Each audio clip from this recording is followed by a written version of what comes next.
মনে রাখবেন আমার নবী পাক যখন দিনের প্রচারটা করেছিল, আমার নবী পাকের বিরুদ্ধেও তখন আবু জেহেল উতবা সাইবা লেগেছিল।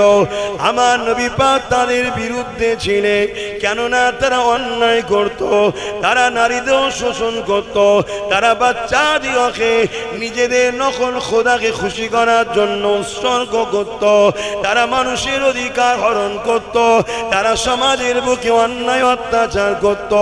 তাদের বিরুদ্ধে কেউ কথা বললে তারা রাজ ক্ষমতার জোরে মানুষকে জেলে দিয়ে জুলুম করত। আল্লাহ নবী আবু জেহেল উতবা সাইবার বিরোধী করেছে। শুধু এদের নয়, আল্লাহ নবী রোম সাম্রাজ্যের অত্যাচারের বিরুদ্ধে দাঁড়িয়েছিল, আল্লাহ নবী পারস্যের বিরুদ্ধে দাঁড়িয়েছিল।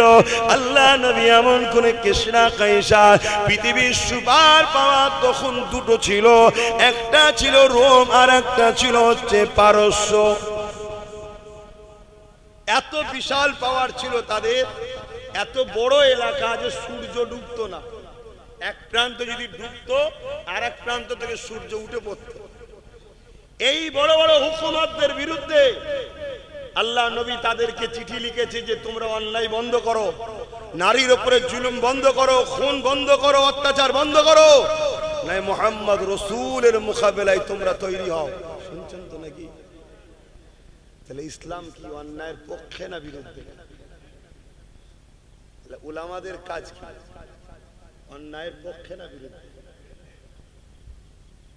তাহলে হাক্কানি উলামা চিনতে হবে না হবে না? হাক্কানি উলামা চিনারও একটা নমুনা এই সুযোগে বলে যাচ্ছি। নাম্বার 1, সে নবীর সাথে আপনাকে জুড়তে চাইবে। নাম্বার 2, হক উলামার নমুনা হলো সময়ের জালিম শাসক হক উলামার বিরুদ্ধে থাকবে। শুনছেন তো নাকি? হক উলামার নমুনা কি? সময়ের জালিম শাসক তার বিরুদ্ধে থাকবে। আপনি দেখুন না, মিলিয়ে নেন। চলে আসেন প্রথমে হযরত মুসা আলাইহিস সালামের কথা একটু বলি।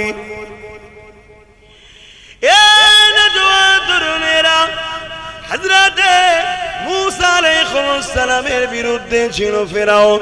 কেন? মুসা নবী ন্যায়ের পক্ষে মানুষকে ডাকে, ইনসাফের পক্ষে ডাকে, মানবতার পক্ষে ডাকে, গরিবের সাহায্য করার পক্ষে ডাকে, এতিমের অধিকারের পক্ষে ডাকে।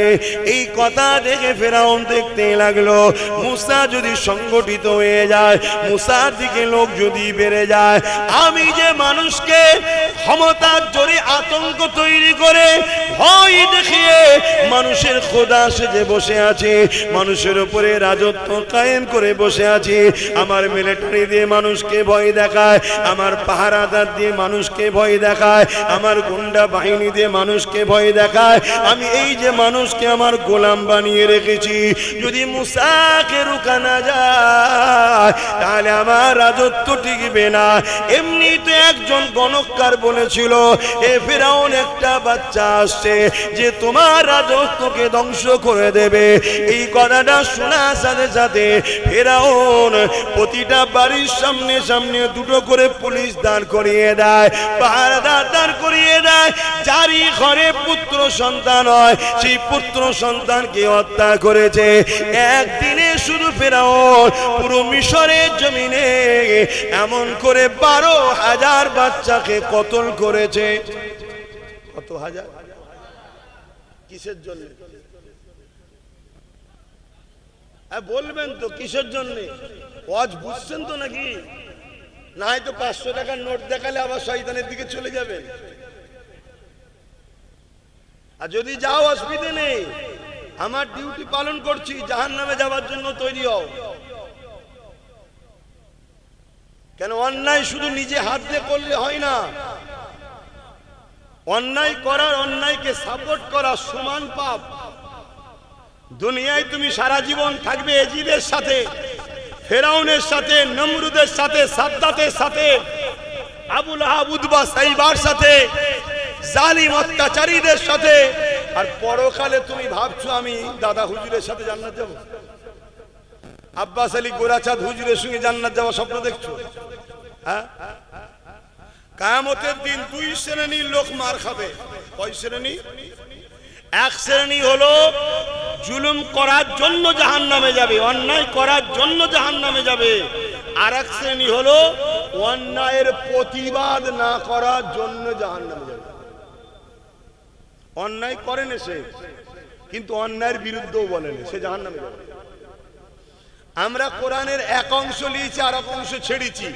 ভালো কাজ করতে হবে ওইটা লিয়েছি, খারাপ কাজ মিটাতে হবে ওইটার বেলায় নেই। কোরআন মানা হলো। তাহলে অন্যায় করে জাহান্নামে যাবে, অন্যায় করেনি তাও জাহান্নামে যাবে। কেন? অন্যায়ের বিরোধী করনি কেন? এবারে প্রশ্ন উঠতে পারে যে আল্লাহ, অন্যায়ের বিরোধী করলে আমাকে তো মারবে, জেল দেবে, অত্যাচার করবে। তুই যে আমায় ভালোবাসিস বলিস, তা আমার জন্য তোকে তো পরীক্ষা আমি লবো। কি নেবে না? যদি আবু জেল না থাকতো, বেলাল হুজুরের পরীক্ষাটা কে নিত? কিছু অজ বুঝছেন তো নাকি? হযরত আব্বা জান ইব্রাহিম আলাইহিস সালাম আল্লাহ পাককে মহব্বত করেছিলেন, ভালোবেসেছিলেন, পিয়ার করেছিলেন। কতটা ভালোবেসেছিলেন, একদিন জিবরাইল আলাইহিস সালাম মানুষের সূরা ধরে আব্বা জান ইব্রাহিম আলাইহিস সালামকে পরীক্ষা করতে চলে আসলো। কি পরীক্ষা নিয়েছিল? আব্বা জান ইব্রাহিম আলাইহিস সালামের বাড়ির সামনে দিয়ে যেতে গিয়ে একবার জবান দিয়ে বলেছিল আল্লাহ। হযরত ইব্রাহিম আলাইহিস সালাম এই কথাটা শোনার সাথে সাথে বাইরে বেরিয়ে এসে বলেছিল, এ আল্লাহ পাকের বান্দারে, আরো একবার আপনি আমার আল্লাহর নাম নেন। জিবরাইল আলাইহিস সালাম বলেছিলেন, কেন আমি লব? আমার যখন ইচ্ছা যাবে তখন লব। ইব্রাহিম আলাইহিস সালাম বলেছিলেন, আপনি যদি আমার আল্লাহর নাম একবার নেন, আমি তাহলে আপনাকে আমার হাজার হাজার গৃহপালিত পশু রয়েছে, তার মধ্যে থেকে অর্ধেক পশু দিয়ে দেব। ইমাম দৈনিক 5 বার আল্লাহর নাম লাই মসজিদে। আমরা কখনো ইমামকে যে বলিছি আপনি আল্লাহর নাম নিয়েছেন? আপনাকে আমি প্রতি মাসে মুয়াজ্জিন, প্রতি মাসে আমি কমসে কম 200 টাকা করে নজরানা আপনার হাতে দেবো। প্রতিটা বাড়ি থেকে যদি দিত 100টা মহল্লা, তার মানে 20,000 টাকা মুয়াজ্জিনের মাইনে যেত। আমরা বলি আল্লাহকে ভালোবাসি, তাই শুনছেন? আর ইব্রাহিম আলাইহিস সালাম একবার নাম শোনার জন্য অর্ধেক গৃহপালিত পশুতে দিলেন। জোরে বলুন সুবহানাল্লাহ। জিবরাইল সাল্লাম চলে যেতে লেগেছে, ইব্রাহিম নবী আবার বলছে বান্দারে আরো একবার নামলে, আবার নিয়েছে, বাকি যা ছিল সেটাও দিয়ে দিয়েছে। জোরে বলুন সুবহানাল্লাহ। আবার জিবরাইল চলে যাচ্ছে, মানুষের সুরাতে পরীক্ষা হচ্ছে, আবার ডেকে বলছে আরো একবার নামলে, বলছে এবারে কি দেবেন? তুই আবার আল্লাহর নাম নিবি, তোর এই পশুগুলোকে লালন করার তো লোক লাগবে, আমি ফ্রিতে নিজেকে দান করে দেবো তোকে, তোর এই পশুগুলো লালন পালন করবো। জোরে বলুন সুবহানাল্লাহ। এই ইব্রাহিম আলাইহিস সালামকে আল্লাহ আগুনে পরীক্ষা নিচ্ছে। এটা কি ভালোবাসা নয়? তাহলে আগুনে পরীক্ষা নিচ্ছে কেন? শুনছেন আমারও? মন দিয়ে শোনো যুবক, মৃত্যু দূরের গোড়ায়, কখন হবে কোনো ঠিক নেই। হযরত ইব্রাহিম আলাইহিস সালামকে নমরুদ আগুনে ফেলেছিল কি জন্য? ইব্রাহিম নবী নমরুদের অন্যায়ের প্রতিবাদ করেছিল, তাই তো নাকি? একটু হ্যাঁ কি না বলেন। নমরুদ কে ছিল বলবেন? জালিম শাসক ছিল, জালিম শাসক ছিল। তাহলে ইব্রাহিম নবী বিরোধী করেছে, আর ইব্রাহিম নবীকে নমরুদ কি করছে?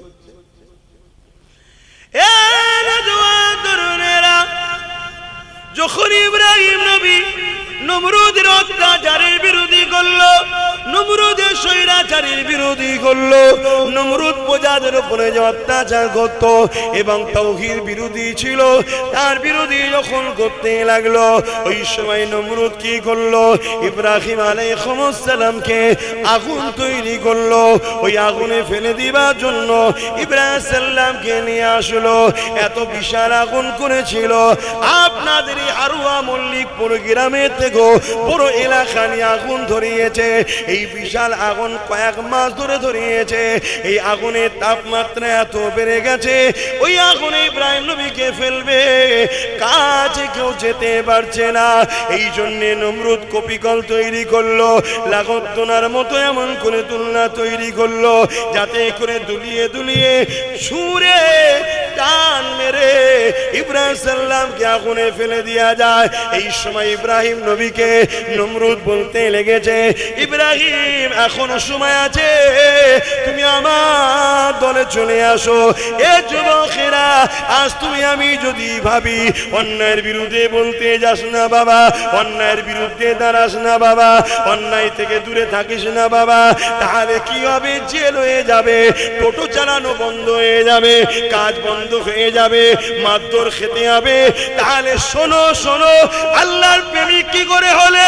আল্লাহ তো তোমাকে পরীক্ষা নেবে, হয় দুনিয়ায় তুমি জান্নাত চাও না আখিরাতে জান্নাত চাও। কেন আল্লাহ জাত পাকের কসম করে বলেছে, দুনিয়ায় আমি যাকে বাদশাহী দেব তাকে আখিরাতে শান্তি দেব না, আর যারা আখিরাতে শান্তি দেব তাকে দুনিয়াতে আমি দেব না। এ যুবকেরা, হযরত ইব্রাহিম আলাইহিস সালামকে ওই চরকিতে তুলে দেওয়া হলো, এবারে ফেলে দেওয়া হবে। হযরত জিবরাইল আলাইহিস সালাম এসে ওই চরকি খানা ধরে ফেললো। ধরে ফেলার পরে বলতে লেগেছে, ও হযরত ইব্রাহিম, আপনি যদি বলেন আমি এদেরকে এখান থেকে আমার ডানা চাপটা দিয়ে তাড়িয়ে দেবো, কিন্তু ইব্রাহিম আলাইহিস সালাম কি বলেছিলেন, ও হযরত জিবরাইল, আল্লাহ আমাকে পরীক্ষা নিচ্ছে, এই সময় আপনি আমাকে ডিস্টার্ব করবেন না। কত ভয়ানক আগুন বুঝতে পারছেন? এই মল্লিকপুর গ্রামের মতো বিশাল এলাকা নিজের চোখে দেখে এসেছে জায়গাটা, এই বিশাল এলাকা, কত ভয়ানক আগুন। এই শুনছেন নাকি? কি দেখছো?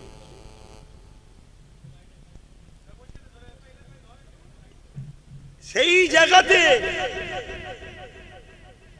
আব্বাকে দুলনাতে তোলা হয়েছে, ফেলা হবে। আমার আব্বা জানরাও শুনছেন তো, আব্বা জানরাও শোনে। কিয়ামতের দিনে অনেক বাপকে আল্লাহ দাঁড় করাবে, এই নামাজ পড়েছো, পাস, রোজা ঠিক আছে, হজ ঠিক আছে, দাড়ি টুপি ঠিক আছে, সংসার জীবন সব ঠিক আছে, তোমার ছেলে ঠিক ছিল? বাপ বলবে, আল্লাহ ওটা আমার ছেলেকে জিজ্ঞেস করেন না, তুমি তো গার্জিয়ান, এই ছেলেকে ডাকো। ছেলেকে হিসাবে দেখা যাচ্ছে ছেলে ধরা পড়ে গেছে, আল্লাহ বলবে যাও জাহান্নামে। ছেলে তখন বলবে, আল্লাহ আমি যে জাহান্নামে যাচ্ছি পাপ করার জন্য, আমার বাপ যদি আমাকে করা হবে গার্ড দিত, তাহলে কি আমি পাপ করতাম? তাহলে আমি পাপী হয়েছি বাপের জন্য, বাপ কেন জান্নাতে যাবে? আল্লাহ বলবে ঠিক বলেছে, একে ওর বাপের সাথে জাহান্নামে যাও, এর নাম ইসলাম। আমি আপনাদের কি ক্ষতি করছি? আমি তো আরো 10টা মৌলানার মতো বক্তার মতো পেটে রজ করে চলে যেতে পারতাম, এসব কথা বলার কি দরকার? বাবারা বাবারা বাবারা বাবারা বাবারা সব ভালো সব ভালো সব ভালো করে খেয়ে দিয়ে পকেট ভর্তি করে আমিও চলে যেতে পারতাম। তো এগুলো বলে আমার দুশ্মন বাড়বে না কমবে? দুশ্মন বাড়বে। তাও বলছি কেন? যদি না বলি কিয়ামতের দিন আব্বাস সিদ্দিকী নবী বংশের আওলাদ, দাদা পীরের আওলাদ, তো কি হয়েছে? আল্লাহর কাছে আমার একটাই রাস্তা, আমি তার দাস। শুনছেন তো? আমাকেও আল্লাহ ছাড়বে না। এবারে আমি হক কথা বলতে গেলে আজকে নমরুদের চালাগুনা আমার উপরে জুলুম করছে, করবে, আমি জানি। শুনছেন তো নাকি? কোন দিকে না পেরে হাজার হাজার আমার জলসাকে কেটে, শুনছেন তো? হাজার হাজার জলসা কেটেছে। তবে এটাও শুনে রাখো, শুধু কাটার কথা বললে হয় না, নমরুদের চালাগুলো যেমন কেটেছে, আল্লাহ পাক মুহাম্মদ রসুলের গোলামকে 1000টা দরজা খুলে দিয়ে জলসাও ঢেলে দিয়েছে। লোক তো শুধু বলছে যাবেন দোয়াটা করবেন ওতেই হবে। আমি বলছি ওটা আমার ওই সময়টাও আর পাচ্ছি না, ওই সময়টাও পাচ্ছি না। তাহলে আল্লাহ তিনি যিনি, কেউ যদি একটা দরজা বন্ধ করে আল্লাহ হাজারটা দরজা খোলার ক্ষমতা রাখে। এই ঈমান রাখার নাম হলেই তো মুসলমান। আমাদের ভয় কোথায়? ইব্রাহিম সাল্লামকে জিবরাইল কি বলছে, আমি কি আপনাকে হেল্প করব? আব্বা বলছে না, এখন পরীক্ষা চলছে, যাও, আমার আল্লাহকে দেখতে পাচ্ছে। ইব্রাহিম কে নমরুদ আগুনে ফেলছে কেন? ইব্রাহিম আল্লাহর জন্য হক কথা বলেছে, নাই কথা বলেছে, তাই জালিম শাসক ক্ষমতার জোরে ইব্রাহিমকে জোর করে আগুনে ফেলছে। আমার আল্লাহ তিনি শাইউন কাদির, তিনি চাইলে ইব্রাহিমকে বাঁচাতে পারে। আর ইব্রাহিমকে যদি আগুনে পুড়িয়ে আল্লাহ যদি ইব্রাহিমের প্রেমের পরীক্ষা নিতে চায়, আমি ইব্রাহিম আমার আল্লাহকে এত ভালোবাসি, একবার নয়, আবার যদি জান দেয়, আবার যদি আগুনে ফেলে, আবার যদি জান দেয়, আবার যদি আগুনে ফেলে, আল্লাহকে খুশি করার জন্য হাজার বার আমি পুড়তে রাজি। জোরে বলুন সুবহানাল্লাহ, আরো জোরে বলুন সুবহানাল্লাহ। হে যুব সমাজ, আজ যদি আল্লাহ তোমাকে পরীক্ষা নেয়, তুমি হক কথা বলার জন্য তোমার কাজটা যদি আটকে যায়, তোমার ঘরটা যদি আটকে যায়, তোমার কারবারটা যদি বন্ধ হয়, তোমার নামে যদি মিথ্যা মামলা হয়, আরে আল্লাহ যদি তোমায় পরীক্ষা নেয়, তুমি তো হক কথা বলেছো, গরিবের পক্ষে বলেছো, ইনসাফের কথা বলেছো, এটা তো আল্লাহর জন্য বলেছো, কেন তুমি নিরাশ হচ্ছ? আমার আল্লাহ তোমাকে পরীক্ষায় পাস করাবে। জোরে বলুন সুবহানাল্লাহ।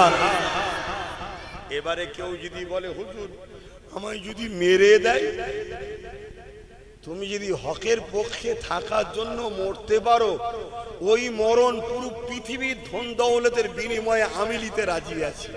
শুনছেন তো নাকি? আমার কথা বুঝতে পারলেন? একদিকে পুরো পৃথিবীর ধন দৌলত, আর একদিকে আল্লাহর জন্য মরণ। এই মরণটা এত দামি, খুব কপালওয়ালা ছাড়া পাই না। শুনছেন তো? হ্যাঁ, মরণ তো সেই হবে। কবে হবে বলেন বলেন? যেদিন আল্লাহ ফিক্সড করেছে সেই দিন তো নাকি? পুরো পৃথিবী মিলে যদি চেষ্টা করে একদিন আগে মরণ দিতে পারবে না? হ্যাঁ কি না বলবেন তো? কার কার বিশ্বাস যে পুরো পৃথিবী মিলেও চেষ্টা করলে আল্লাহ যেদিন মৃত্যু রেখেছে তার একদিন আগেও মৃত্যুকে কেউ আনতে পারবে না? বিশ্বাস করা করেন, হাত তুলে দেখা। আরে এত যখন ইমানদার বসে আছে, ভয়টা কিসের খান? আর যেদিন মৃত্যু রেখেছে আল্লাহ, সেদিন যদি আপনি আমেরিকার প্রেসিডেন্ট হবার ঘোষণাও পান, গদির দিকে যাচ্ছেন বসবে বলে, বসাও হবে না, গদির দিকে চেয়েই মরণ হয়ে যাবে যদি ওই অবস্থায় মরণ থাকে। শুনছেন তো নাকি? কেউ সবাই মিলে 1 সেকেন্ডও বাড়াতে, 1 মিনিট পারবে না। এইটা হলো ঈমান, এইটা হলো ঈমান। তাহলে তোমার আমার ডিউটি আল্লাহ দিয়েছে, ন্যায়ের পক্ষে থাকো, অন্যায়ের বিরোধী করো। এই অন্যায়ের বিরোধী করতে গিয়ে তোমার যদি মরণ হয়, তুমি আল্লাহর খুশির জন্য গলায় মরণকে লাও। এটাই তো তোমার প্রেমের পরীক্ষা। এই অন্যায়ের বিরোধী করতে গিয়ে তোমার যদি জেল হয়, জেলে যাও। এই অন্যায়ের বিরোধী করতে গিয়ে তোমার নামে যদি মিথ্যা মামলা হয়, মিথ্যা মামলা লাও। এই অন্যায়ের বিরোধী করতে গিয়ে তোমাকে যদি গ্রাম ছাড়তে হয়, গ্রাম ছাড়ো। মুসা আলাইহিস সালাম 6 বছর নিজের এলাকা ছাড়া ছিল। তুমি আমি কোথাকারের কে? হ্যাঁ, মুসা আলাইহিস সালাম কে আল্লাহ পরীক্ষা নিয়েছে, দিয়ে আমাদেরকে দেখিয়েছে, দেখো আমার মাহবুবের সঙ্গে কি হচ্ছে। দেখো, শুকরিয়া আদায় করো যে আল্লাহ তোমাদেরকে এখনো অনেক ভালো রেখেছে, এখনো সময় আছে। মরণ তো হবে। দুনিয়ায় যদি অন্যায়ের সঙ্গে গা মিলিয়ে চলো, জালিমের সঙ্গে গা মিলিয়ে চলো, আজকের এজিদদের সঙ্গে গা মিলিয়ে চলো, তালে তাল মিলিয়ে চলো, হয়তো দুনিয়ায় তোমার কিছুদিন একটু রসগোল্লা পান্তুয়া ভালোই চলবে, কিন্তু কবরে 99টা সাপ হবে, এটা তুমি মাথায় রেখে দিও আমার নবীর কথা। আর তুমি যদি মনে করো না আমার আখিরাতে শান্তি দরকার, তাহলে তুমি দুনিয়ার হকের পক্ষে থাকো, ন্যায়ের পক্ষে থাকো, ইনসাফের পক্ষে থাকো। অবশ্যই তোমার দ্বারাই এই জমিনের বিধবা হক পাবে, এতিম হক পাবে, জুলুম খতম হবে, বেইনসাফি খতম হবে, নেশা খতম হবে। এই জমিনে আবার ইসলামের যে মূল ধারা, সেই ধারা আবার প্রতিষ্ঠিত হবে। জোরে বলুন সুবহানাল্লাহ, আরো জোরে বলুন সুবহানাল্লাহ। তুমি সেই কাজ করবে না? আল্লাহ তোমায় যৌবন দিয়েছে, তাকত দিয়েছে, হাত দিয়েছে, পা দিয়েছে। আল্লাহ দিয়ে হাত দিয়ে তুমি ইসলামের বিরুদ্ধে কাজ করো, ইসলামের পক্ষে কাজ করবে কবে? আল্লাহ দিয়া পা দিয়ে ইসলামের বিরুদ্ধে হাঁটছো, ইসলামের পক্ষে হাঁটবে কবে? আল্লাহ দিয়া জবান দিয়ে ইসলামের বিরুদ্ধে কথা বলছে, ইসলামের পক্ষে কথা বলবে কবে? আল্লাহ দিয়া চোখ দিয়ে ইসলামের বিরুদ্ধে দেখছো, ইসলামের পক্ষে দেখবে কবে? এখনো সময় আছে যুবক, ফিরে আসো, এখনো সময়। পৃথিবীর বুকে আজ রাতে ইমামে হাসান হোসেন হুজুরের তুলনার কোন মানুষ তো হতে পারে না। হতে পারে? এ নওজওয়ানেরা, হযরত ইমামে হোসেন, হযরত ইমামে হাসান আল্লাহ পাক জিনাদেরকে এত ভালোবাসতেন, এত পিয়ার করতেন। হযরত খাতুনে জান্নাত যখন ঘুমিয়ে পড়তেন বা নামাজে দাঁড়িয়ে দাঁড়িয়ে নামাজ পড়তে থাকতেন, হাসান হোসেন যখনই কেঁদে উঠতো, আল্লাহ পাক সঙ্গে সঙ্গে জিবরাইল আলাইহিস সালামকে পাঠিয়ে দিত। ও হযরত জিবরাইল দুনিয়ার জমিনে যায়, আমার হাসান হোসেন তারা কাঁদে, এদিকে খাতুনে জান্নাত নামাজের মধ্যে দাঁড়িয়ে রয়েছে। ও হযরত জিবরাইল হাসান হোসেনকে গিয়ে আপনারা সান্ত্বনা দেন। এ যুবকেরা, তরুণেরা, বাপেরা, সেই ইমামে হাসান হোসেন এজিদের বিরোধী করেছিল, এজিদের অন্যায়ের বিরুদ্ধে বলেছিল, এজিদের সন্ত্রাসীর বিরুদ্ধে বলেছিল, এজিদের জুলুমের বিরুদ্ধে বলেছিল। এ যুবকেরা, আল্লাহ নবী, নূহ নবী, দয়া নবী যে ইমামে হাসান হোসেনকে এই ঘোষণা দিয়েছে, ছোটবেলাতেই নবী আমার জানিয়ে দিয়েছে, ইমামে হাসান হোসেন হলো আল্লাহ পাকের জান্নাতি যুবকদের সর্দার।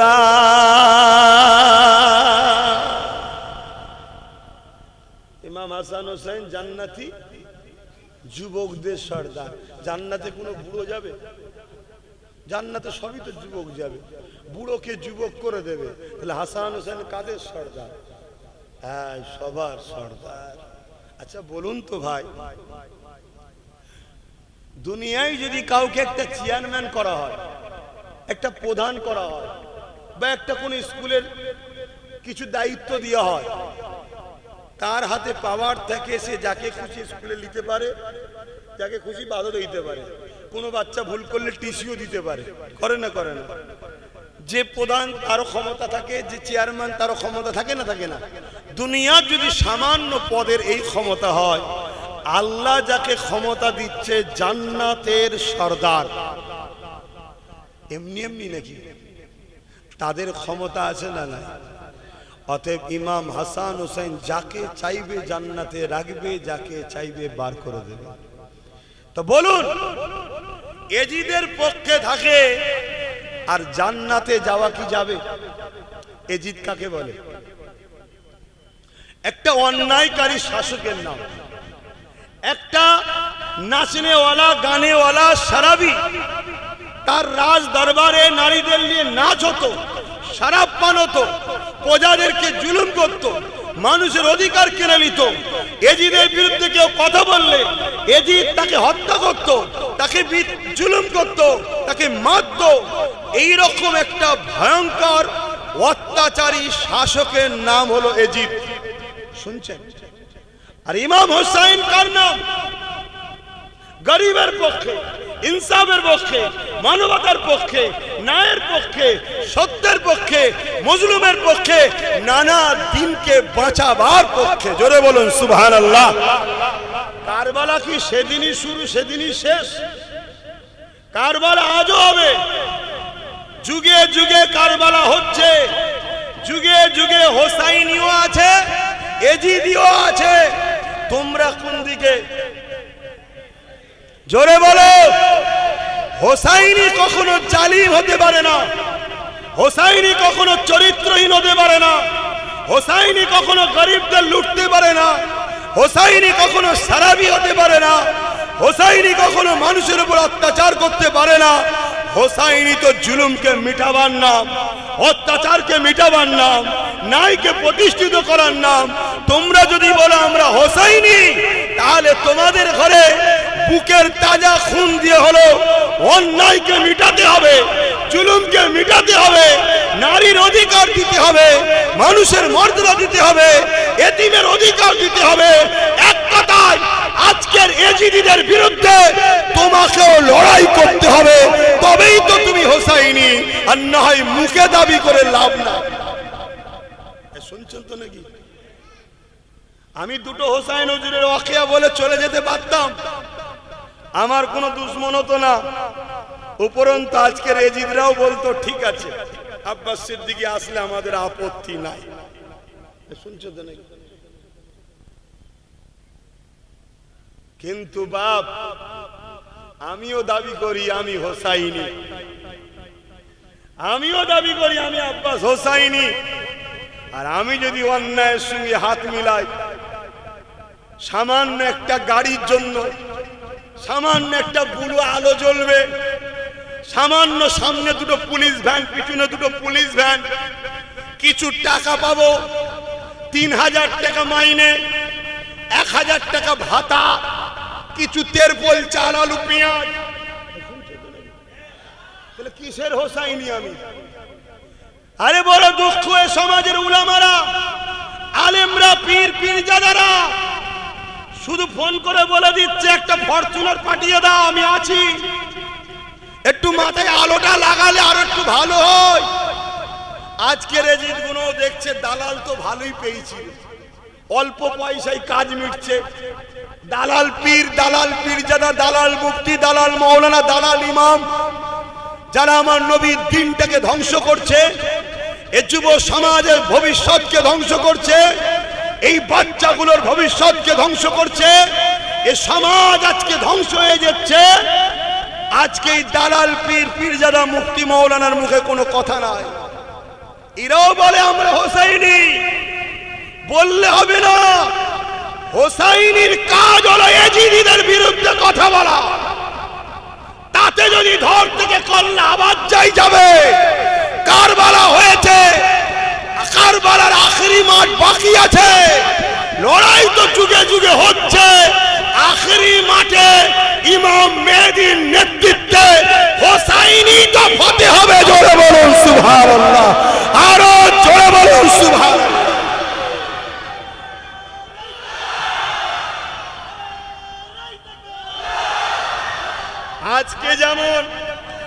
আজকে যেমন ইরান আর আমেরিকার অবৈধ সন্তান ইসরায়েলের সঙ্গে লড়াই হচ্ছে, জানেন তো নাকি?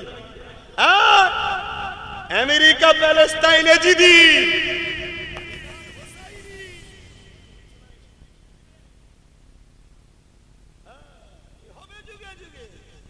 আল্লাহ পাক কখনো কাউকে বিজয় দিয়ে সম্মানিত করে, কাউকে আবার শহীদ করে সম্মানিত করে। এজিদ কিছুক্ষণের জন্য হয়তো কারবালায় জিতেছিল, কিন্তু এজিদ জিতেও অপমান, বেউজ্জতি, লাঞ্ছিত, ধ্বংস। আর হোসাইন পাক আমাদেরকে শিক্ষা দিয়ে গেছে। আরে নানার কাঁধে চড়ে বড় হয়েছি, নানার জিভ চুষে বড় হয়েছি, নানা যখন সেজদায় যেত নানার পিঠে উঠে বড় হয়েছি। তোরা কাবা গেলে কাবা তোদেরকে সালাম দেয় না, আমি হোসাইন কাবায় গেলে কাবা আমাকে দেখে আনন্দ করে খুশিতে সালাম দেয়। আমি সেই হোসাইন গর্দানকে দিয়ে দিয়েছি। সঙ্গে হাত মিলাইনি। তুমি জেলার সাহেবই হও না কেন, অন্যায়ের সঙ্গে হাত মিটিয়ে তুমি কখনো হোসাইনি হতে পারো না, পারো না, পারো না। শুনছেন তো নাকি?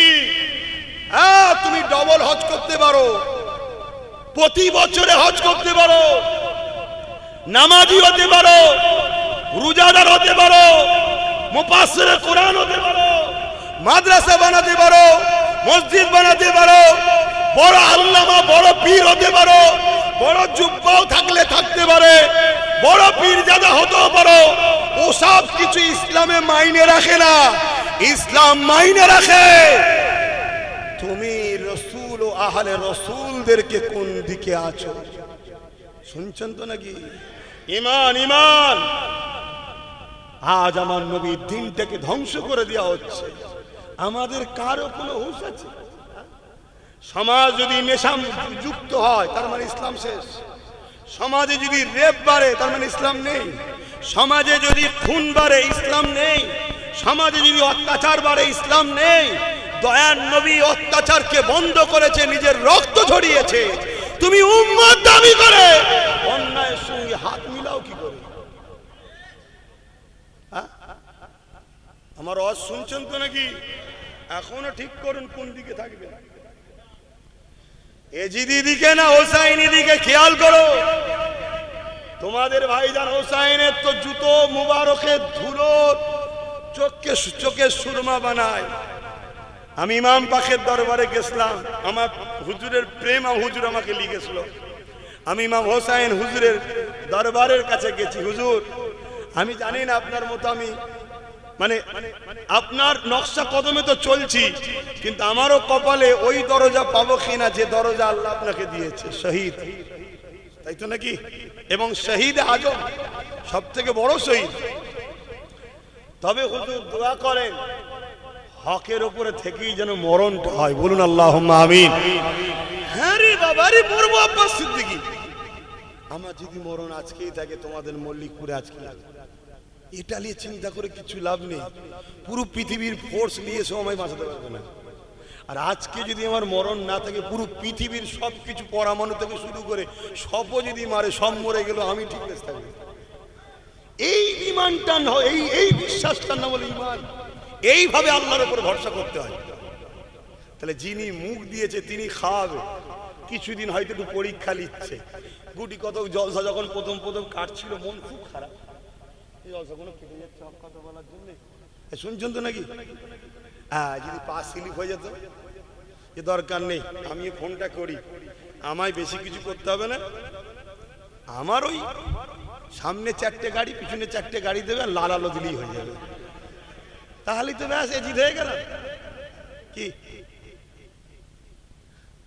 না, আল্লাহ আমায় বাঁচিয়েছে। কে বাঁচিয়েছে? সবসময় আল্লাহর কাছে সাহায্য চাও। আল্লাহ, আমি যেন লোভে না পড়ে যাই, ধ্বংস না হয়ে যায়।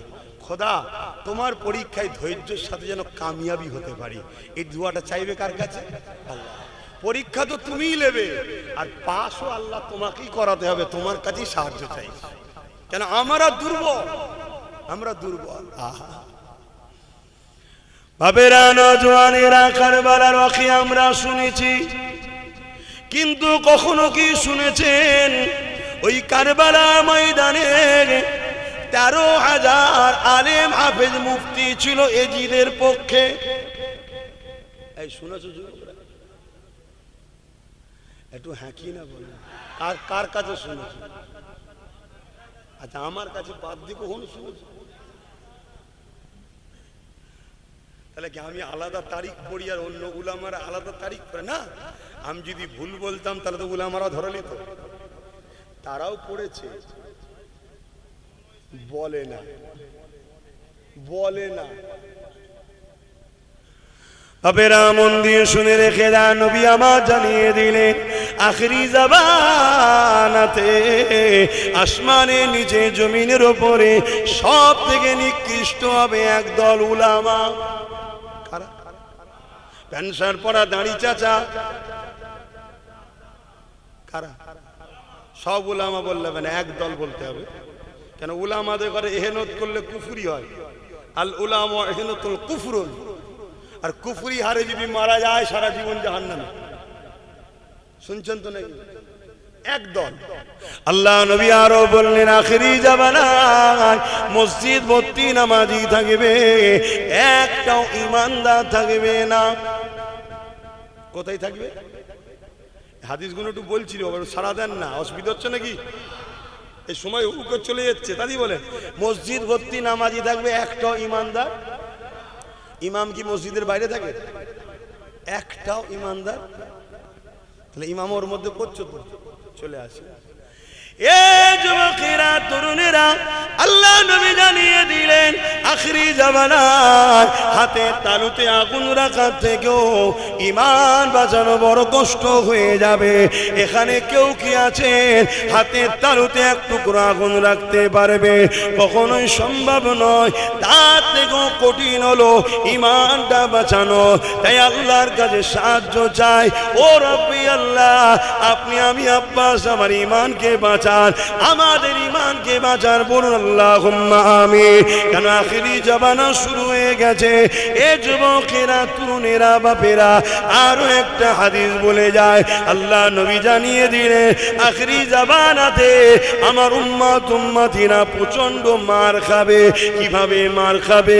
আল্লাহ নবী বলেছে একটা পাত্র যদি খাবার থাকে আর ক্ষুধার্ত পশুগুলো ওই পাত্রের উপরে ঝাঁপিয়ে পড়ে, এইভাবে আমার উম্মতের উপরে আখিরি জামানাতে একদল মানুষ তাদের উপরে ঝাঁপিয়ে পড়ে তাদেরকে ছিন্ন বিচ্ছিন্ন করে হত্যা করে দেবে। আমরা যদি সোশ্যাল মিডিয়ায় দেখি, এই হাদিস কিন্তু বাস্তবে শুরু হয়ে গেছে। আমার পশ্চিম বাংলাতে বেলগাছিয়াতে গত কয়েক সপ্তাহ আগে মাত্র 3টে মুসলিম যুবক ছেলেরাতে 20-25 জনের ভিড় এমন করে ঝাঁপিয়ে পড়ল, তাদেরকে পিটিয়ে পিটিয়ে রক্তাক্ত করে দিল।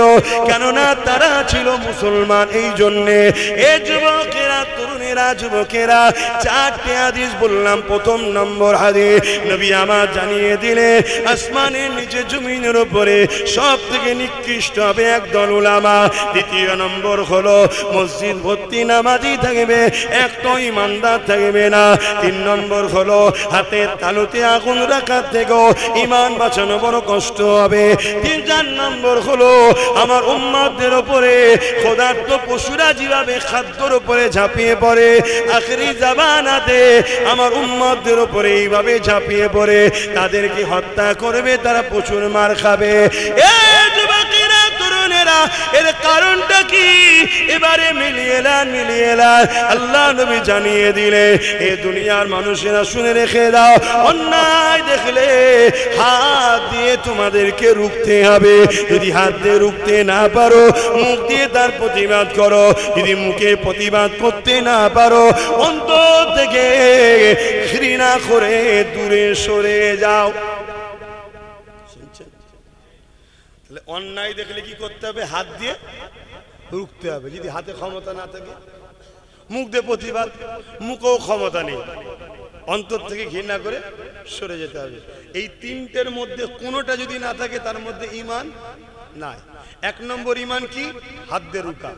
2 নম্বর ঈমান কি? মুখ দিয়ে প্রতিবাদ। 3 নম্বর ঈমান কি? খুবই দুর্বল কিন্তু ঈমান আছে। যেমন কচু পাতাতে পানি দিলে যেমন টলমল করে, ওই রকম ঈমান আছে কিন্তু খুবই দুর্বল। তারপরেও যদি ঘৃণা করে সরে যায়, ঈমান থাকবে। আর যদি 3টের মধ্যে কোনোটা না থাকে, ঈমান নাই। এখন আমি জানতে চাইছি, মসজিদ, মাদ্রাসা, কবরস্থান, ঈদগাহ, খানকা, এগুলো আমাদের তো নাকি? এগুলো ইসলামের সম্পদ তো নাকি? ইসলামের পেহচান তো নাকি? আজ যদি কেন্দ্র সরকার ক্ষমতার জোরে আইন তৈরি করে মসজিদ, মাদ্রাসা, কবরস্থান, ঈদগাহ, খানকাকে ভাঙতে চায়, তাহলে ইসলাম অনুযায়ী ঈমানদার তো সে যে কেন্দ্র সরকার এই অন্যায় আইনের বিরুদ্ধে হাত দিয়ে লড়বে। শুনছেন? আগে বলুন, কেন্দ্র সরকার এই যে আইনটা করেছে, নাই করেছে না অন্যায় করেছে? তাহলে রাসূল বললেন অন্যায় দেখলে কি করতে হবে? হাত দিয়ে রুখতে হবে। তাহলে কেন্দ্র সরকারের এই কালা কানুনের বিরুদ্ধে হাত দিয়ে লড়াইয়ের দরকার আছে না? না। যদি হাতে ক্ষমতা না থাকে দ্বিতীয় ঈমান, মুখ দিয়ে প্রতিবাদ, যদি মুখেও ক্ষমতা না থাকে অন্তর থেকে ঘৃণা করা। যদি কেন্দ্র সরকারের কালা কানুনের বিরুদ্ধে কোনো মুসলমানের হাত দিয়ে লড়ারও ক্ষমতা নেই, মুখ দিয়ে লড়ারও ক্ষমতা নেই, অন্তর থেকে ঘৃণা করারও ক্ষমতা নেই, রাসূলুল্লাহর হাদিস অনুযায়ী তার মধ্যে ঈমান। জোরে বলুন। আমার কথা বলছি না, নবীর কথা বলছি। এই হাদিসটাকে কি আপনারা কেটে দেবেন নাকি? কোন মুফতি সাহেব পৃথিবীতে কেউ পারবে? চলে আসুন। ঠিক তেমনি এই ওয়াকফ কালা কানুনের বিরুদ্ধে আমরা প্রতিবাদ করব, আন্দোলন করব। পশ্চিম বাংলার বুকেও আন্দোলনের দরকার আছে না নাই? যদি আন্দোলন না করি, প্রতিবাদ না করি, তাহলে তো রাসূলের হাদিস অনুযায়ী আমাদের ঈমান থাকবে না। কিন্তু দুঃখের সাথে বলতে হয়, যখনই আন্দোলন হচ্ছিল, ব্যাপক আন্দোলন হচ্ছিল তো নাকি, ব্যাপক আন্দোলন, ওই আন্দোলনকে হাতিয়ার করে কেন্দ্রের বিরুদ্ধে রাজ্যের পক্ষে দালালিটাও অনেকে করছিল, জানেন তো নাকি? কি তারপরে আন্দোলন হচ্ছিল। সরল পিরান মুসলমান মসজিদকে ভালোবাসে, মাদ্রাসাকে ভালোবাসে, হয়তো হালকা বয়সে নামাজ কাজা করে কিন্তু মসজিদের জন্য জীবন দেবে। হালকা বয়সে হয়তো মাদ্রাসায় পড়তে পারে না, অন্য লাইনে শিক্ষা অর্জন করেছে কিন্তু মাদ্রাসার জন্য জীবনও দেবে, আছে না নাই? তারা সবাই আন্দোলনে ভিড় করছিল, ঠিক না বেটি? কিন্তু এই ভিড়টা দেখে একটা সমাজের মধ্যে কিন্তু ভয়ের কারণ হয়েছিল, যারা এ দেশকে মুসলিম মুক্ত করতে চাইছে। মাথায় ঢুকছে? এত মুসলমান যদি বেরিয়ে পড়ে তাহলে তারা সাকসেসফুল হবে না। তাই সঙ্গে সঙ্গে সেই নাগপুর থেকে ফোন চলে এলো আমার রাজ্য সরকারের কাছে। রাজ্য সরকার কি বলল? আন্দোলন বাংলাতে হবে না, দিল্লি চলে যাও। বলেছে না বলেনি? এইটা ঠিক বলেছে না অন্যায় করেছে? রাসূলের হাদিস অনুযায়ী অন্যায়কে কি দিয়ে রুখতে হবে? তাহলে রাজ্য সরকারের এই অন্যায়ের বিরুদ্ধে হাত দিয়ে লড়াইয়ের দরকার আছে না নাই? দ্বিতীয় নম্বর, যদি হাত দিয়ে লড়াই করতে না পারো, তার অন্যায়ের বিরুদ্ধে মুখ দিয়ে প্রতিবাদের দরকার আছে না না? যদি মুখ দিয়ে প্রতিবাদ করতে না পারো তাহলে ঘৃণা করে রাজ্য সরকারের থেকে দূরে সরে যেতে হবে, ঠিক না বেঠি? যদি এই তিনটের মধ্যে কোনোটা না থাকে, রাসূলুল্লাহর হাদিস অনুযায়ী তার মধ্যে ঈমান। জবান খুলে বলো ঈমান, ঈমান। তাহলে বলুন, এই কেন্দ্র সরকার ও রাজ্য সরকারের এই মসজিদ, মাদ্রাসা, কোরআন, ইসলাম, ওয়াকফ বিরোধী যে চক্রান্ত, এর বিরুদ্ধে কেন্দ্র সরকার ও রাজ্য সরকারের বিরুদ্ধে কারা লড়তে চান একটু হাত তুলে দেখান। এ হাত সত্য ওয়াদা করছেন, আপনারা শপথ করছেন ক্ষমতা থাকলে হাত দিয়ে লড়বো। এই হাত লম্বা করে তোলে। কেউ যদি হাত না তুলে থাকে, পাশের গাদ্দারটাকে দেখেন, দেখেন মুনাফিকটাকে দেখেন, কত বড় মুনাফিক তুই, বেঈমান। হ্যাঁ, মসজিদের পক্ষে তোকে পাওয়া যাবে না, বেঈমান ব্যক্তির পক্ষে যাবি? শুনছেন না শোনেন না? বলুন, এই কেন্দ্র সরকারের কালা কানুনের বিরুদ্ধে রাজ্য সরকার যে আমাদেরকে লড়তে দেবে না, মসজিদ মাদ্রাসার পক্ষে বলেছে, এই উভয়ের বিরুদ্ধে আমাদের লড়াই চলবে। এই লড়াই করতে গিয়ে জীবন যাই দিতে পারবেন? হাত নামান, অঙ্গীকার যেন মনে থাকে। এদেরকে এত বড় স্পর্ধা দেয় কে? আমার দেশ অধিকার দিয়েছে, আমার দেশ অধিকার দিয়েছে আমি মসজিদ, মাদ্রাসা, কবরস্থান, ঈদগাহ বানাবো।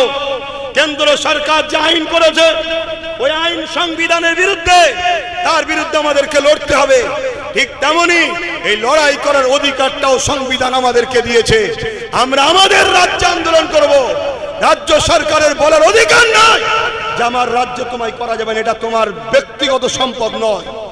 মানুষ তোমায় সাথ দিয়েছে, তুমি ক্ষমতায় বসেছো, তুমি বলতে পারো যে আন্দোলনটা কেন্দ্র সরকারের বিরুদ্ধে যখন, তাহলে আমার রাজ্যে করছো করো, পাবলিকের যাতে যাতায়াতের অসুবিধে না হয়, কোনো ক্ষতি যেন পাবলিকের না হয়, এটাকে একটু খেয়াল রেখো, এটা তোমার মুখে মানাতো।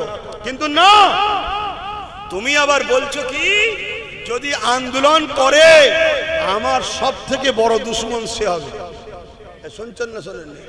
আমি আপনাদেরকে ওপেন ফতোয়া দিয়ে যাচ্ছি, যদি রাজ্য সরকার হতভাগা আকবরের মতো দালাল মুফতি মৌলানাদের দিয়ে ফতোয়া দিতে পারে দিক, আমি ওপেন ফতোয়া দিচ্ছি, রাজ্য সরকার যদি এই কথাকে উইথড্র করে না নেয় যে আমার ওটা বলা ভুল হয়েছিল, আমি এই কথাকে ফেরত নিলাম, যদি এই কথা না বলে কোন মুসলমান যদি রাজ্য সরকারকে সাপোর্ট করে, নবীর হাদিস অনুযায়ী তার ঈমান থাকবে না, থাকবে না, থাকবে না।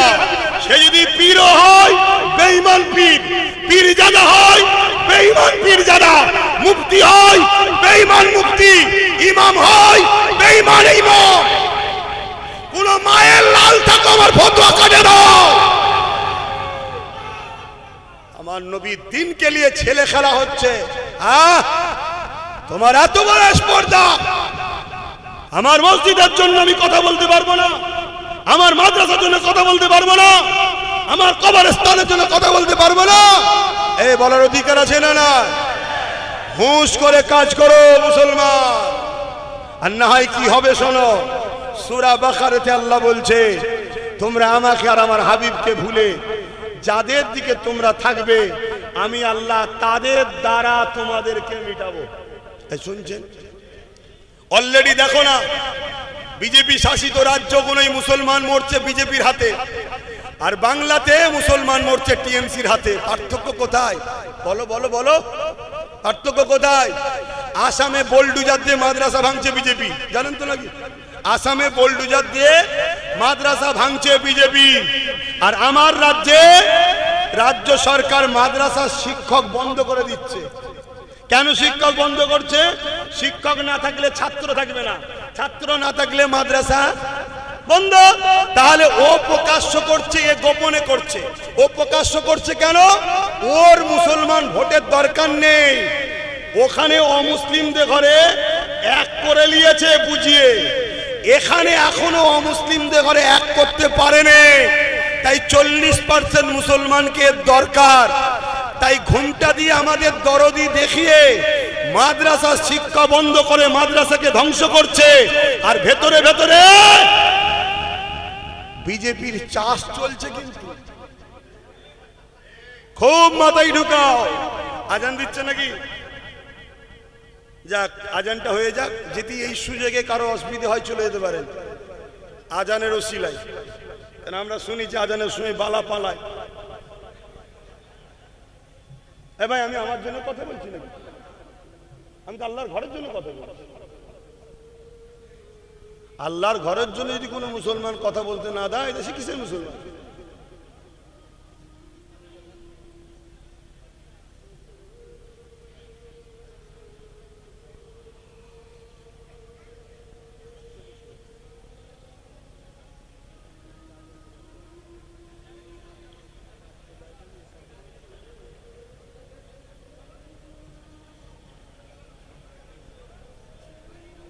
আস্তে, আমি চুপ করলাম কেন?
আল্লাহু আকবার, আল্লাহ।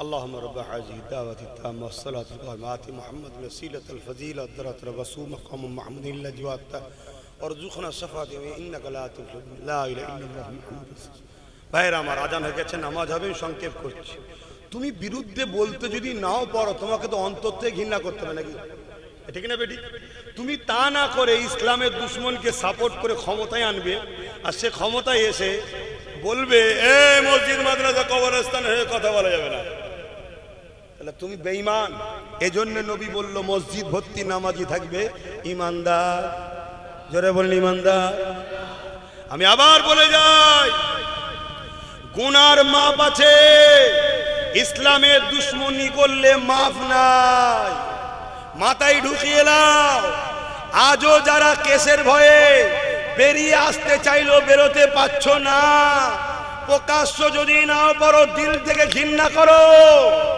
শুনছেন তো নাকি হ্যাঁ আজ আমি প্রকাশ্য বেরোলে আমাকে জেলে দিতে পারে চেষ্টা হবে না দিল থেকে তুমি ঘৃণা করো ফাইসাল্লা তো আল্লাহ করবে আমাকে দেখাবার তো দরকার নাই কিন্তু এটা সত্য কথা তুমি জেনে রেখে দাও অন্যায়কে হাত দিয়ে রুখতে হবে না হয় মুখ দিয়ে রুখতে হবে না হয় দিল থেকে ঘৃণা করতে হবে কেন্দ্র সরকার মসজিদ মাদ্রাসা ওয়াকফের বিরুদ্ধে যে আইন করেছে অন্যায় তারও যেমন মুখ দিয়ে হাত দিয়ে দিল থেকে ঘৃণার দরকার ঠিক রাজ্য সরকার ওই অন্যায়ের বিরুদ্ধে আন্দোলনকে রুখে দিল এরও বিরুদ্ধে ঘৃণা করা দরকার তাই আজ যেসব উলামারা চাপে পড়ে হয়তো করতে পারছে না দিল থেকে ঘৃণা করে অবশ্যই তিনাদের ঈমান আছে কিন্তু দুর্বল তাই আমি প্রত্যেকটা ইমামকে বলবো প্রত্যেকটা আলেমকে বলবো আল্লাহকে ভয় করে জ্ঞান দিচ্ছি না আগিয়ে আসেন প্রকাশ্য আসতে হবে না গোপনে একবার আমার সঙ্গে দেখা করেন কিছু আলোচনা আছে যদি সাথ দিতে পারেন আপনি ভাবছেন হুজুরের কথা শুনলে 3000 চলে যাবে আমি আপনাকে 20,000 মাসের মাইনের ব্যবস্থা করে দেবো সে রাস্তা আপনাকে দেখাবো আসেন আসেন আর যদি না আসেন আমি আপনাকে বলে যাই বন্ধ তো আপনার হবেই একদিন কিন্তু মসজিদের মধ্যে ঢুকে আপনাকে পুরানো হবে তখন কেউ আপনার পাশে দাঁড়াবে না কেউ দাঁড়াবে না শুধু ভয় দেখানো হচ্ছে ভয় আরে ও চলে এলে ডাকাত চলে এলে তোকে বাংলাদেশে পাঠিয়ে দেবে গোশ খাওয়া বন্ধ করে দেবে কেটে ফেলবে মেরে ফেলবে আরে দুজনে আপোডাক বিক্রি করছে নাই বলো দিঘার মতো জায়গা যেটা হলো বেড়াবার জায়গা ছিল সর্বধর্মের মানুষের রাজকোষের টাকা আমার ট্যাক্স তোমার ট্যাক্সের টাকায় ওই দিঘাতে রাজ্য সরকার তৈরি করে তার পোশাক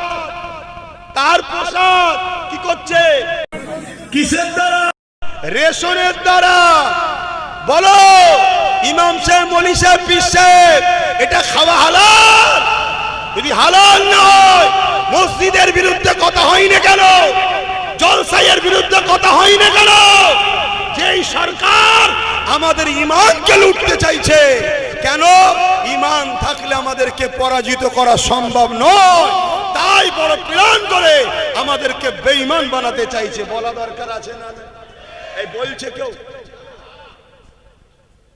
খুব সাবধান আখেরি জামানা আমি আবার বলে যাচ্ছি আবার অনেকে বলে আব্বাস সিদ্দিকী একা চিল্লে কি করবে আমাদের দিকে এতগুলো মুফতি মাওলানা হুজুর আছে সংখ্যা যদি বেশি হওয়াতেই হক হয় তাহলে আমি বলবো কারবালাতে ইমাম হোসাইন হুজুর ছিলেন 72 জন আর এজিদ বাহিনী কত ছিল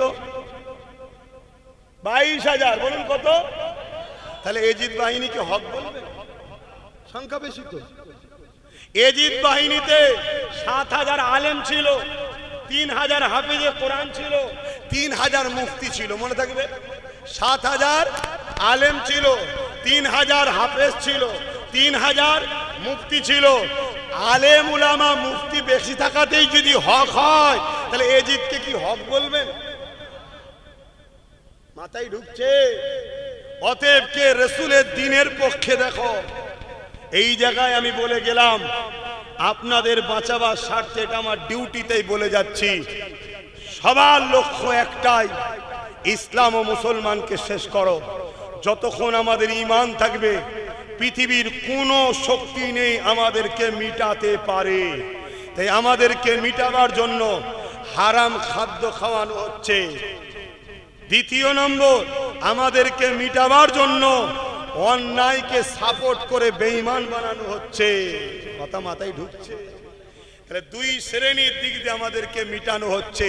তাই বাঁচতে যদি চান ঈমানকে বাঁচান, বাচ্চাদের যদি বাঁচাতে চান ঈমানকে মজবুত করেন, হকের পক্ষে সংগঠিত হন, ঐক্য হন, একতা হন।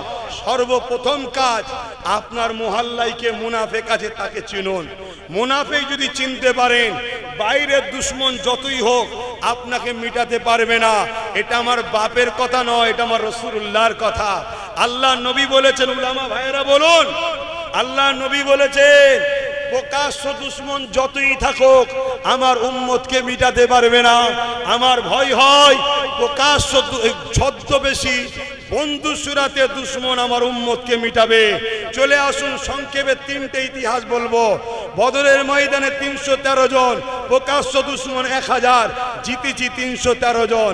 চলে যান চীনের বুকে, বাদশা হারুন আর রশিদের প্রধান সেনাপতির নেতৃত্বে 15 লক্ষ ছিল চাইনিজ সেনা, মুসলমানদের সংখ্যা ছিল মাত্র 30,000। জিতেছিলাম আমরা, কেন প্রকাশ্য দুশমন যতই হোক জিতবো আমরাই। চলে আসুন সালাউদ্দিন আইবি, মাত্র 12,000, আর সেলিবিয়ারা মসজিদে আকসাকে দখল করে রেখেছিল 4 লক্ষ, জিতেছিল 12,000, কেন প্রকাশ্য দুশমন ছিল 4 লক্ষ।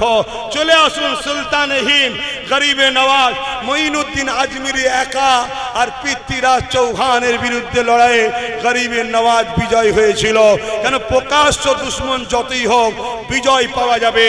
তাই আমি আরো একবার বলছি, বিজেপি আমাদের দুশমন না বন্ধু? জোরে বলুন, জোরে বলুন। বিজেপি আমাদের 100% দুশমন, কিন্তু প্রকাশ্য দুশমন। রাজ্য সরকার আমাদের দুশমন, ঘোমটা দিয়ে বন্ধু সুরাতে দুশমন। এর কাজ হলো আমাদেরকে কুরবানির পশুর মতো বাঁধা, আর ওর কাজ হলো হালাল করা। এই কুরবানি দেন না, মৌলী সাহেব ছুরি নিয়ে দূরে থাকে, বাঁধে অন্যজন, ইনি বাঁধছে আর উনি দিল্লিতে আছে, সময় মতো এসে হালাল করবে। অতএব হাত পা খোলা আছে, সময় থাকতে থাকতে নিজেদের পাওয়ার তৈরি করো, পাওয়ার করো, রাজ ক্ষমতা তৈরি করো।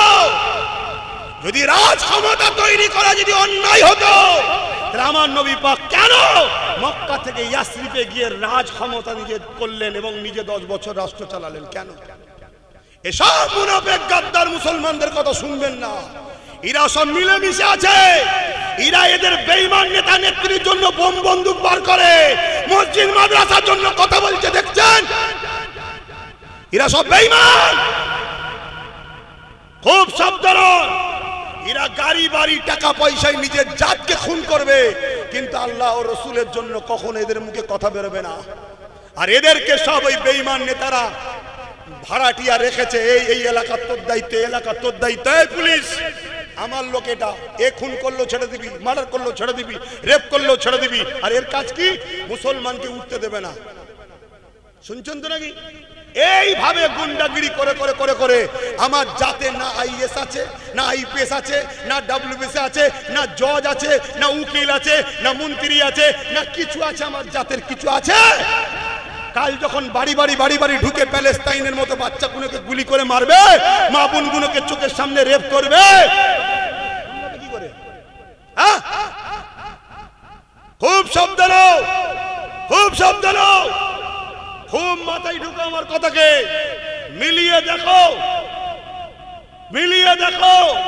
এই গত কয়েকদিন আগে কালীগঞ্জ না কি বলে, একটা 9 বছরের বাচ্চাকে বোম মেরে মেরে দেবে। এদের লক্ষ্য মুসলিম দরদি সেজে আস্তে আস্তে ওর জায়গা তৈরি করছে। বুঝছেন তো নাকি? বিজেপির জায়গা তৈরি করছে আর আমাদের ঘরে ভিখারি বানাচ্ছে। এলে ভিক্ষালে, এলে ভিক্ষালে, এলে ভিক্ষালে। আর আজকে আমাদের মাদ্রাসাগুলো শেষ হচ্ছে, মসজিদগুলো শেষ হচ্ছে। দিনের স্বার্থে গুটি কত কথা বললাম, কারো কষ্ট হলো? তাহলে একটা সাক্ষী দিতে হবে, সেই সাক্ষী হলো এটাই, আমি ওয়াকাফের পক্ষে মসজিদ, মাদ্রাসা, ঈদগাহ, খানকা, কবরস্থান বাঁচাবার জন্য। তোমরা পুরাবে নাকি তোমার মা বোনেদেরকে? কবরস্থান থাকবে কোথায়? কেউ বলছে আমি থাকতে হতে, তুই মরে গেলে কি হবে? হ্যাঁ বলছে না, আমি থাকতে হতে দেবো না, তুই মরে গেলে কি হবে? আমি তো মরার সময় হয়ে গেছে, তাহলে কি হবে? শুনছেন না শোনেন? তিলক তোমার রেপিসদের বাঁচাবার জন্য এক গাদা উকিল দিয়েছে আমাদের ট্যাক্সের পয়সায়। কই ওয়াকাফ কালাকানুনের বিরুদ্ধে একটা হাই জজকে কি বলে সুপ্রিম কোর্টে উকিল দিয়েছে রাজ্য সরকার। কিন্তু আমার ভাইটা গেছে, যাকে অনেক মুসলমান গাল দেয়। শুনছেন তো নাকি? এগুলো চিনতে শেখো, কে আপন কে বন্ধু। এখন একটাই আওয়াজ তোলো, লাল বুঝি না, ব্লু বুঝি না, নীল বুঝি না, কালো বুঝি না। ওয়াকাফ বাঁচাবার স্বার্থে যারা আমাদের সঙ্গে সাথ দিয়ে ভাগিদারির রাজনীতি করবে তাদের জন্য আমরা সব জায়গায় আছি। ঠিক না বেঠিক? ওয়াকাফকে বাঁচাতে হবে। ওয়াকাফ যদি বাঁচাতে না পারো, নতুন একটা আইন আসছে, ওই আইনটার নাম হচ্ছে ইউনিফর্ম সিভিল কোড, ইউসিসি। সেখানে কি আছে? নামাজ পড়তে পারবে না, কোরআন পড়তে পারবে না, দাড়ি রাখতে পারবে না, হজ করতে পারবে না, রোজা রাখতে পারবে না। এক দেশ, এক আইন, একজন খোদা হবে নমরুদ টাইপের, সে যা বলবে পুরো দেশবাসীকে মানতে হবে। শুনছো? তুমি বলছি এটা কখনো হয়? দুটো এক্ষুনি যদি দুটো লাঠি নিয়ে আসে ব্যাস সব সাইজ। শুনছেন না শোনেননি? আগে থেকে সজাগ হও, আগে থেকে পরিবর্তন হও। এই 1000 টাকার নোট আছে কারো কাছে? যদি কারো কাছে থাকে, সে যদি মসজিদে দিতে আসে, মসজিদ কমিটি নেবে। এখন জলসায় যদি দেয়, কেউ নেবে? বলে বেরো। যখন ছিল তখন বলেছিলাম দে, তখন 100 টাকা দিতিস, আর এখন ব্যান্ড হয়ে গেছে 1 লাখ টাকার 100 পিস নিয়ে এসছে। এখন তোমাদেরকে বলছি, নিজের পায়ে দাঁড়াও, নিজের শক্তিশালী হও। আর যদি এখন তুমি না করতে পারো, কাল একদিন তুমি আসবে ভাইজান, লেন না, সেদিন তোমার ব্যান্ড হয়ে যাবে, ভোট দিবার অধিকার থাকবে না, তখন কিছু করতে পারবে না। কথা মাথায় ঢুকছো? এখনো সময় আছে। এরপরও আমি বলছি, আমরা বাকি যারা রয়েছে তাদের মধ্যে থেকে ওপেন কল দিচ্ছি, যে আমাদেরকে পার্টনারে নেবে, বাকি জায়গায় তার হয়ে কাজ করবে। ঠিক না বেটি? পার্টনারে নিতে হবে। তোর হয়ে ভিত তৈরি করলাম, তোর হয়ে বিল্ডিং তৈরি করলাম, তোর হয়ে রং করলাম, তোর হয়ে মার্বেল লাগালাম। ঘর তৈরি হওয়ার পর তুই আর তোর ছেলে বউলে ঢুকে গেলি, আর আমাদেরকে সব বাইরে। এ চলবে না। ঘর যদি হয় 4 কামরা হোক, 3 কামরা তুইলে তোর সংখ্যা বেশি, 1 কামরা আমাদের থাকবে। এই শর্তে মুসলমান এখন, এই শর্তে এখন। আর যেসব মুসলমান গুলো বড় বড় সব মস্তান হয়ে গেছো, আমি তোমাদেরকে বলছি একটু চতুর্দিকে তাকাও। যাদের জন্য লড়ছো তারাই একটা একটা করে সব মস্তান ল্যাং মেরে জেলে ঢুকাচ্ছে, তারাই ঢুকাচ্ছে। ডাইরেক্ট কামড়াই নে, ওপর থেকে এসে কামড়াচ্ছে, কিন্তু এখান থেকে ইনফরমেশন দেওয়া হচ্ছে এইটাকে তুলে নেবারে। কেন? বাগান সাজানো হয়ে যাচ্ছে, বাগান সাজানো হয়ে যাচ্ছে। এই শক্তিটা থাকলে ভয় হচ্ছে বাগান না আবার কেটে দেয়, তাই তুলে দিচ্ছে তোমায়। অতএব আল্লাহ দিয়েছে, যা ভুল করেছো তওবা তিল্লা করে পরিবর্তন হও। আর যদি পরিবর্তন কপালে না থাকে, আল্লাহর কাছে দোয়া করি, যেসব মুসলমান সেজে ইসলামের দুশমনদের সঙ্গে দালালি করছে, আল্লাহ তুমি তাদেরকে ক্যান্সারের মতো রোগ দিয়ে মেরে দাও। বলুন আল্লাহুম্মা আমিন। আরো জোরে বলুন আল্লাহুম্মা আমিন। এই 2 নম্বর থাকার থেকে মরে যাওয়া ভালো। কথা শেষ। এখন দোয়া চাইবো, সালাম পড়বো তো নাকি? আপনাদের অসুবিধা হচ্ছে? দোয়া করবো না বাদ দেবো? হ্যাঁ, দোয়া তো অনেক কিছু চাওয়ার আছে রে বাবা, অনেকের পক্ষে আছে, বিরুদ্ধে আছে। দোয়া তো আল্লাহর কাছে বলবো না? আমাদের আল্লাহ ছাড়া কে আছে? আমাদের আল্লাহ ছাড়া কে আছে? আমরা তো সব আল্লাহকেই বলবো নাকি? আসুন সালাম দিয়ে নি। ইয়া নবী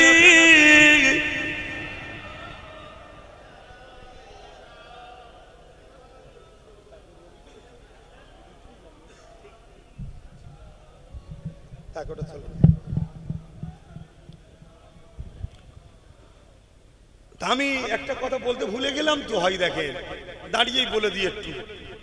ওয়াকাফের জন্য, দেশের জন্য, সংবিধান বাঁচাবার জন্য, প্রত্যেক ধর্মের মানুষের অধিকার বাঁচাবার জন্য আমি যদি বিড়ি কেটে ডাকি আপনারা গাঁটের পয়সা খরচ করে আমার ডাকে সাড়া দিতে পারবেন? সত্যি কথা বলবেন, 2 নম্বর হাত তুলবেন না। কারা পারবেন হাত লম্বা করে তোলেন। সত্যি বলছেন? সত্যি বলছেন? হাত নাবান। কেন বিড়ি কেটে সবাই প্রোগ্রাম করে, বামও করে, কংগ্রেস করে, বিজেপি করে, টিএমসি করে, আর আমার উলামা ভাইয়েরা নাকি করতে গেছিল, করতে দেয় না। তো পরে তারা আর কেন করলো না সেটা তিনারা ভালো জানবে, আমি জানি না। তবে তিনাদেরকেও বলবো ভয় খান না, আন্দোলনে নামেন। ওয়াকাবলে আমি এখনো আন্দোলন করছি, জানেন তো। এই তো আজকেও তো 2-5 মিনিট হলেও বললাম। প্রতিটা ইমামের উচিত 1 লাইন হলেও মসজিদে বলা, হ্যাঁ ওয়াকাবকে ভুলে যেও না, এইটুকু হলেও বলা। আর আলেম উলামাদের মাইকে 5 মিনিট হলেও বলা দরকার, যারা ওয়াকাব আইন করেছে তারাও আমাদের দুশ্মন, যারা ওয়াকাব আইনের বিরুদ্ধে লড়তে দিচ্ছে না তারাও আমাদের দুশ্মন। গাল দেবো বিজেপিকে, ইনি বলছে দিবি না। তাহলে কি পিরিত বুঝতে পারছেন? কত মহব্বত বুঝতে পারছেন না? হ্যাঁ, হক কথা ফক করে বেরিয়ে যায়। তো যাই হোক, কে কি করবে জানি না, আমি লড়ছি। আল্লাহর বান্দা, আল্লাহর দাস, নবীর গোলাম। আমার সাথে বিড়ি কেটে যদি ডাক দিই আপনাদেরকে পাওয়া যাবে তো নাকি? ঠিক কথা বলছেন? আমি হাত তুলে সাক্ষী নিচ্ছি, হাত লম্বা করে তোলেন। আমি কি আপনাদের জোর করলাম? জোর করলাম? আমি এইভাবে হাত সব জায়গায় তুলে তুলে দেখছি। আমার টার্গেট 25 থেকে 30 লক্ষ লোক যেন হয়, যেটা বিড়ি কেটে কখনো হয়নি, আর ইনশাল্লাহ আগামী তো হবে না। বলুন ইনশাল্লাহ। হ্যাঁ, সেই জন্য চেষ্টা করছি। কি হবে? যাবেন তো? আমি যে জায়গায় গেছি, হাত তুলে যা দেখেছি, যারা সাপোর্ট হাত তুলছে, যদি সত্য হয় আমার ধারণার বাইরে আল্লাহ নিয়ে যাবে। বলুন ইনশাল্লাহ। ওয়াকাফের জন্য আমাদেরকে লড়তেই হবে। মনে রাখবেন, বাংলা এমন একটা রাজ্য, ভারতের কোহিনূর, এখানে যদি আন্দোলন বাড়ে এর প্রভাবটা দিল্লিতে গিয়ে পড়ে। শুনছেন? অনেকে বলবে কেস চলছে তো। আরে কেস তো বাবরি মসজিদেরও চলছিল, ঘুমিয়ে পড়ার জন্য তো রায় ভুল হয়ে গেল। হ্যাঁ, আন্দোলন জারি রাখতেই হবে। যত মাথার ভিড় বাড়বে আন্দোলনের প্রভাব বাড়বে। তা মসজিদ মাদ্রাসার জন্য কি পাওয়া যাবে না আপনাদের? আজকে ক্রিকেটে লক্ষ কণ্ঠের গীতা পাঠ হলো। দেশ সবার, রাজ্য সবার, সবাই করতে পারে, আপত্তি আমার নাই। আমরা পাবো না কেন? কি আমার ওই ভাইয়েরা কেন পাইনে জানি না। কেউ সাপ হয়ে কেমড়েছে, উজা হয়ে ঝেড়েছে কি আমি তাও জানি না। কেন গোপন কথা বলা যায় না। তবে আমি ইনশাল্লাহ করব। আর আপনাদের আশা করব কেউ যেন বাদ না যায়। একটা 5 লক্ষ লোক আন্দোলন গুরুত্ব ঠিক হবে না। 25-30 লক্ষ লোক হলে চাপ কিন্তু দিল্লিতে পড়ে যাবে। শুনছেন না? শোনেন না? আবহাওয়া খারাপ হয়ে যাবে। যে কটা আছে বাংলায় ও কটাও শেষ হয়ে যাবে। শুনছেন তো নাকি? হ্যাঁ, শেষ করা দরকার আছে না? না, হ্যাঁ, ওরা আছে বলেই তো ইনার উপকার হচ্ছে, শুধু ওদেরকে দেখাচ্ছে। ছেলে ধরা বোঝেন? ছেলে ধরা, ছোটবেলায় বাচ্চা যে মায়ের কোল থেকে নেমে যায়, মা কি বলে? যাসনি, ছেলে ধরা আছে। অনেকে আবার বলে হুমবুড়ি আছে, হুমবুড়ি। কি বলে না? বলে না? বাচ্চা তাও শোনে না, নেমে যায়। তখন আর একজন থলে বা কিছু কাপড় জড়িয়ে এসে বাচ্চাকে ভয় দেখে। বাচ্চা ভয়ে চিৎকার দিয়েছে, মায়ের কোলে উঠে যায়। তাই তো নাকি? যে ভয় দেখালো সে আর মায়ের মধ্যে দুশ্মনী না সেটিং? জোরে বলুন। অতএব আমরা হলাম বাচ্চা। ইনার কোল থেকে যখনই নামতে চাই, অমনি উত্তরপ্রদেশ থেকে, দিল্লি থেকে হুমবুড়ি আসে, এসে বলে দিল্লি থেকে এসে বলে গোশ খাওয়া বন্ধ করে দেবো, বাংলাদেশে পাঠিয়ে দেবো। আমরা ভয়ে আবার মায়ের কোলে উঠে পড়ি। শুনছেন তো নাকি? এসব সেটিং না? সেটিং নয়। মাথায় ঢুকাও, এ থেকে বেরো। আর না একটা দিন উপায় থাকবে না। সময় থাকতে থাকতে প্রস্তুত নিতে হয়। ঠিক তো নাকি? আমরা সেই ফড়িং এর গল্প শুনেছিলাম না? বর্ষা আসার আগে পিপিলিকা তার খাদ্য জড়ো করেছিল, আর ফড়িং ইডাল উডাল ঘুরে বেড়াচ্ছিল।